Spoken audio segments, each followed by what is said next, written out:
Halo Sobat Denok Ayu semua, terima kasih karena masih setia menunggu video-video terbaru dari Denok Ayu Novel. Jangan pernah lupa ya untuk selalu subscribe, like, and comment, agar Denok semakin semangat upload videonya.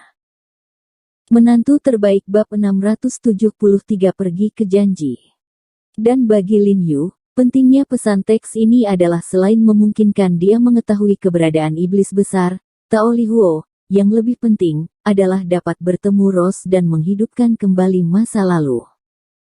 Yuxuan, sebentar lagi aku akan melakukan sesuatu, jadi aku tidak akan pergi ke perusahaan bersamamu, tonton saja sendiri.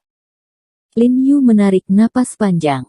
Rasanya langit menjadi lebih biru, awan menjadi lebih putih, dan bahkan beberapa daun kuning yang membusuk di kepala pohon telah menyapu atmosfer dekaden, berubah menjadi keemasan dan cerah.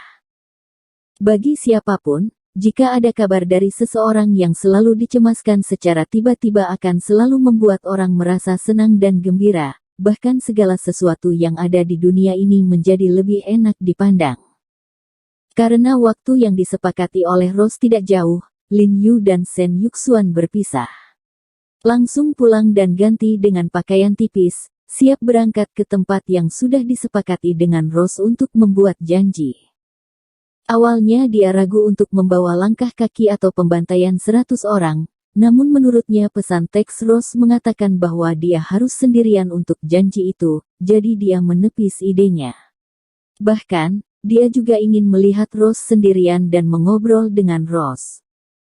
Lin Yu terkejut bahwa Rose tahu bahwa dia pernah ke hutan manggis setelah Gunung Qiandu, tetapi ini juga baru saja mengkonfirmasi kata-kata Rose. Ada pengkhianat internal di Mi. Lagi pula, terakhir kali aku pergi ke hutan manggis setelah Gunung Seribu menyeberang dengan 100 orang, aku hanya memberitahu Tan Kai, jadi hanya orang-orang di Mi yang tahu. Tentu saja, orang-orang dari Departemen Intelijen Militer membocorkan ini.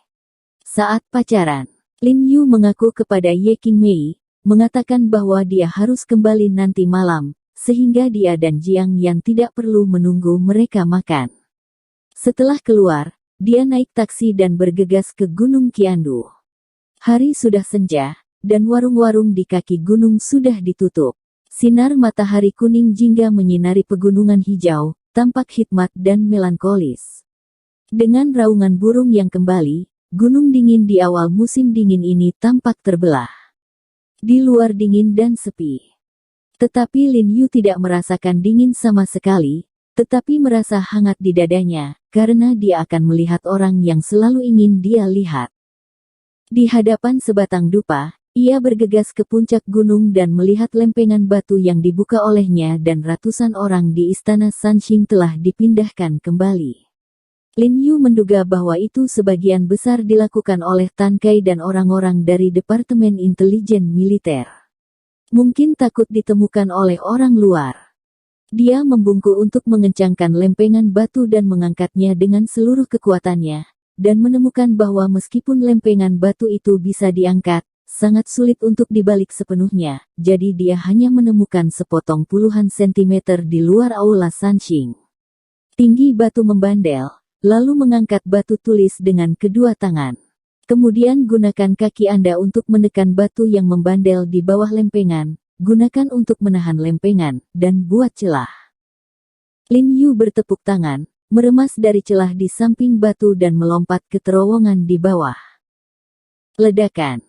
Dengan suara pendaratan yang membosankan, setelah Lin Yu melompat ke bawah gua, dia terjun ke dalam kegelapan di mana dia tidak bisa melihat jari-jarinya. Dengan memori kunjungan terakhirnya, dia meraba-raba dinding batu.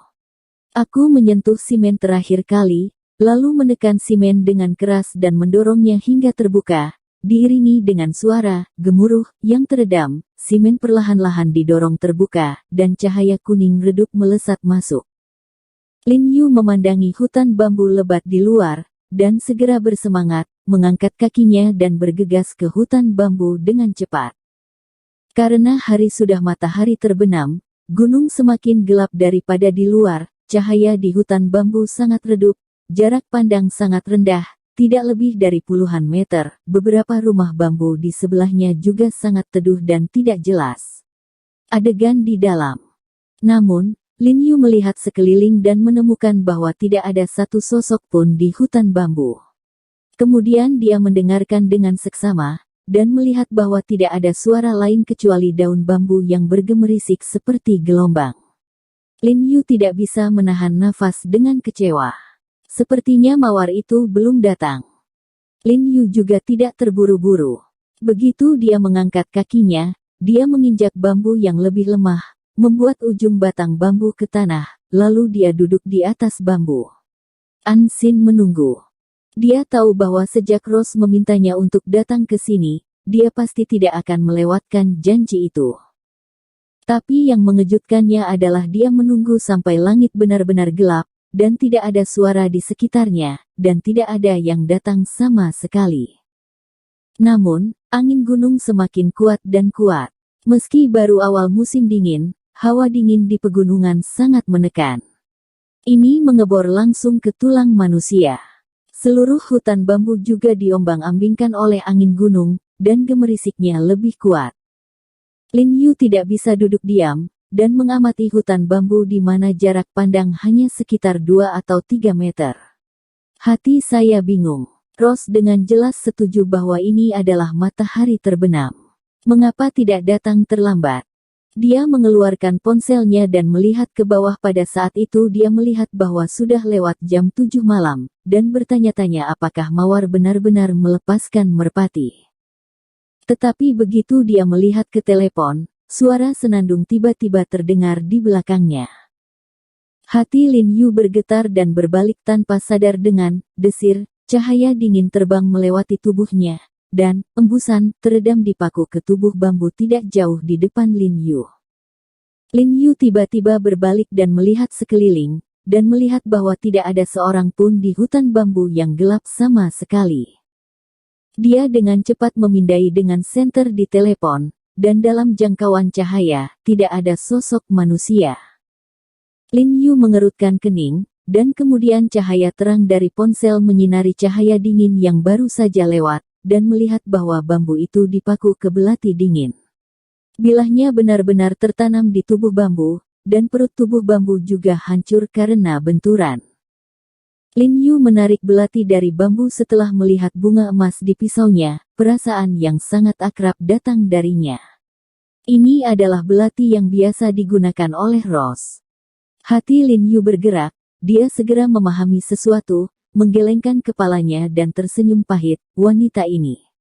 Cara menyapanya juga berbeda dengan orang biasa. Kemudian dia berbalik dan melihat sekeliling, berteriak, "Oke, karena sudah di sini. Luangkan waktu untuk keluar." Sebelum Lin Yu selesai berbicara, dia tertegun, dan melihat cahaya lilin kuning redup panjang dari salah satu rumah bambu, yang terlihat sangat mencolok di hutan bambu yang gelap, dan pada saat yang sama itu agak aneh.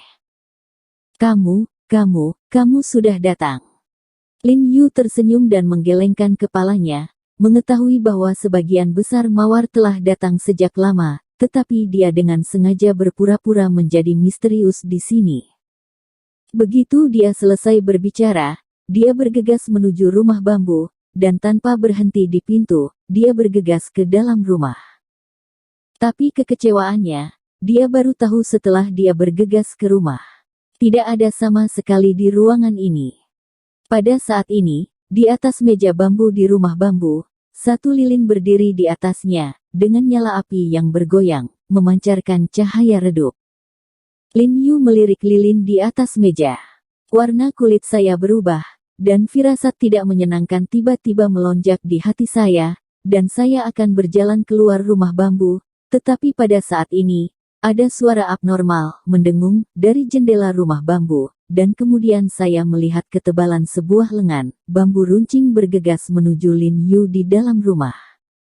Kulit Lin Yu berubah, tubuhnya dengan cepat berubah, dan dia bersembunyi dalam sekejap. Ledakan. Dengan suara yang keras, kekuatan besar dari bambu terbang tersebut langsung menembus dinding yang terbuat dari bambu di dalam rumah bambu tersebut, membuat semburan suara yang besar. Tapi ini baru permulaan, dan kemudian saya mendengar suara mendengung besar ini dari segala penjuru rumah bambu sepertinya dalam sekejap. Selusin bambu beterbangan menuju rumah bambu dari segala arah. Wajah Lin Yu tertegun, mengetahui bahwa dia telah ditipu, mengangkat kepalanya dan melihat ke atap, kakinya berjongkok, dia mencoba mengumpulkan kekuatannya untuk bergegas keluar dari atap, tetapi saat dia lepas landas, sudut atap rumah bambu tiba-tiba mengeluarkan suara, ledakan, suara retakan, tampaknya ada kekuatan eksternal yang menarik 4 sudut atap terpisah. Dan kemudian seluruh atap dihancurkan Lin Yu dengan kayu besar dan tanah. Seperti atap besar, diikat dia menghancurkan kembali Lin Yu yang baru saja melompat. Pada saat yang sama, senandung bambu dari sekeliling telah tiba, dan suara, bang-bang, tidak ada habisnya, dan semuanya menusuk dengan kuat di atas rumah bambu yang roboh. Setelah itu, seluruh lautan bambu kembali tenang lagi. Hanya menyisakan suara gemerisik daun bambu. Tinggi, tinggi. Saudaraku, trikmu sangat tinggi. Saat ini, suara suram bercampur kegembiraan terdengar di hutan bambu. Anak ini mungkin sudah mati sekarang. Bersambung. Terima kasih sahabat Denok yang sudah mendengarkan video ini. Jangan lupa like, komen, and subscribe ya. Terima kasih.